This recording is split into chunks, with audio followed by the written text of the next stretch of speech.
Good morning, class. I'm going to talk a little bit about myself, give you a little perspective of what made me come back to college. I recently retired from the military from a 21-year career. I graduated high school back in 1996, and I retired. One of the things that I want to start off with was my algebra teacher in high school.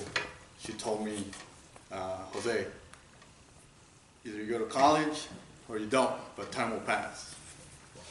No matter where you're at, college will take you 4 years to 6 years to get a good life, or you'll be 6 years down the road, 6 years older, without a college degree, and you'll still be wondering why didn't I take those 6 years and go to school.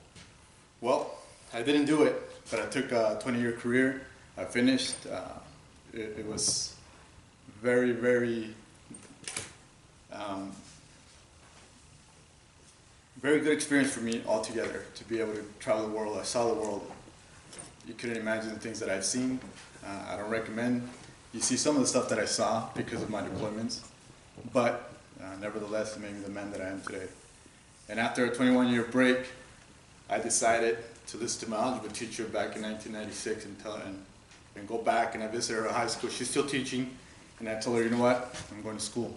And she laughed, shed a tear because she remembered how much of a hard time I gave her. I gave her a flag for my my career, and she holds it up. She talks about me all the time. I think I was her worst student she has in the past 40 years, but one of the ones that actually made it out of that. I'm from El Paso, Texas myself. I was raised in El Paso, born in Mexico. The whole migrant family, my mom crossing the border, going through that hard ordeal, trying to make it here, give me a better opportunity in life in this great country, the United States. I've done about 7 years in combat, and this is part of the hardest things that I've done, coming back to school, because of the age difference. Was I going to be ready to come back to school, deal with the schedule? I was used to being in a system where the Army tells you, be here at 5 in the morning, and you're not going to be gone till like 11 o'clock at night. But there was a system, and I was used to it for so many years, so I got wired to be that soldier. Now this is all by myself. Do I really want to come? Do I really want to come and do this? Do I really need to stand here?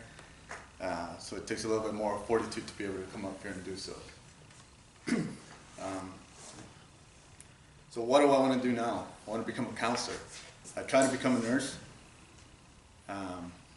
but because of the many injuries that I do have, I go visit the hospital a lot, and I do get mad at the nurses a lot because I ask for little things here and there, and they're not always really receptive. But I gotta understand they're human beings too.